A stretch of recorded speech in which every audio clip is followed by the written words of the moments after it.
हिंदी कहानी हर किसी की उपयोगिता।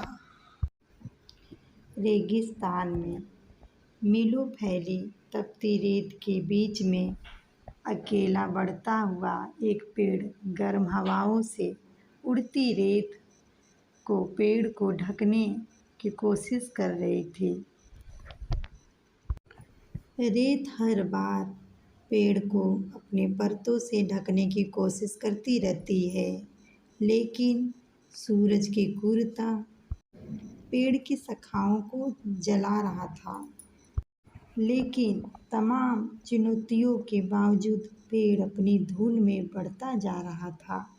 एक दिन की बात है, एक पक्षी वहां से गुजर रहा था।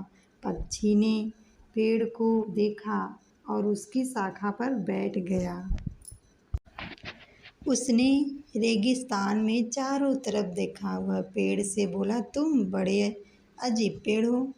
क्यों इस जलती मृत रेत के बीच खुद को जिंदा रखने का संघर्ष कर रहे हो? किसी ज़रूरत है तुम्हारी यहाँ? पेड़ ने कहा। तुम्हें मुझे? पक्षी ने हैरत से कहा। नहीं, मुझे तो तुम्हारी कोई ज़रूरत नहीं है। पेड़ ने कहा, ठीक है, लेकिन सोचो, अगर मैं यहाँ नहीं होता तो तुम्हें इस गर्म रेगिस्तान में विश्राम करने के लिए मेरी शाखाएं नहीं मिलती। तुम्हें इन तपती रेत पर बैठना पड़ता, तो तुम्हें कोई देखकर कहता कि इस तरह की तुम्हें किसकी ज़रूरत है? तुम्हारी ज़रूरत नहीं। तुम किस लिए जी रहे हो?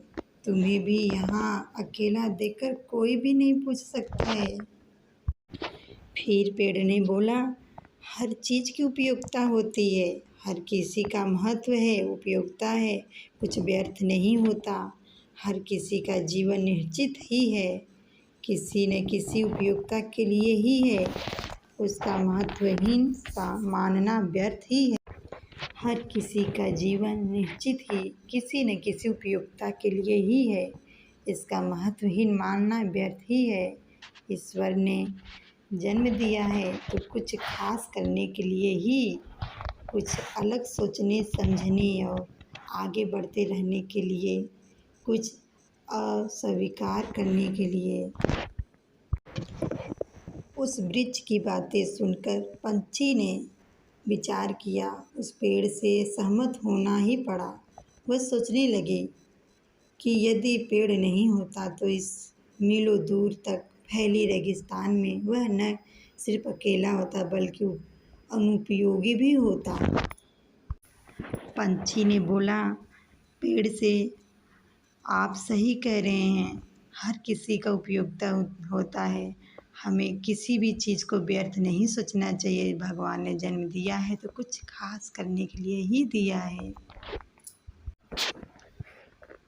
फिर पेड़ ने मुस्कुराया और बोला, मनुष्य भी ये बात नहीं समझते और कहते हैं इसकी क्या ज़रूरत है। अरे ईश्वर ने बनाया है तो कुछ सोच समझ के ही बनाया है। ईश्वर ने जन्म दिया है तो कुछ सोच समझ कर ही जन्म दिया है। हम क्यों अनादर करते हैं? हम कौन हैं किसी का अनादर करने वाले? जितना हो सके उतना सम्मान करो, हर चीज़ की उपयोगिता समझो और जीवन को यूं ही व्यर्थ न जाने दें।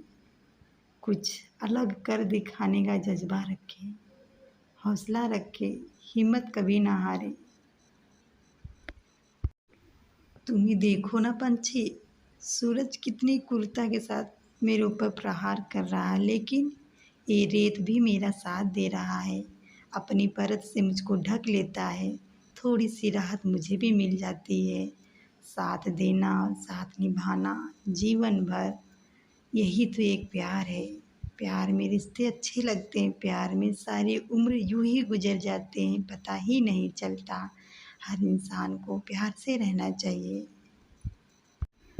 और मेरे वृक्ष के छाँव में रेत को भी राहत मिलती है, रेत को भी ठंडक महसूस होता है। हम पेड़ पौधे कभी स्वार्थी नहीं होते, हम अपना हर कार्य को नियम से पूरा करते हैं, लेकिन कुछ मनुष्य ही स्वार्थी बन जाते हैं, अपनी ज़रूरतों के लिए हमें काट देते हैं, जबकि हमसे ही उनकी ज़िंदगी है, हमसे उनकी रौनक है। ये बातें किसी को समझ में नहीं आता। शुद्ध हवा ही जीवन है, जो हम ही से मनुष्य को मिलता है। दोस्तों, अगर मेरी कहानी आप लोगों को अच्छी लगी हो तो मेरे चैनल को लाइक और सब्सक्राइब करिए, ताकि मेरी हर कहानी और सुविचार आप तक पहुंचती रहे। धन्यवाद।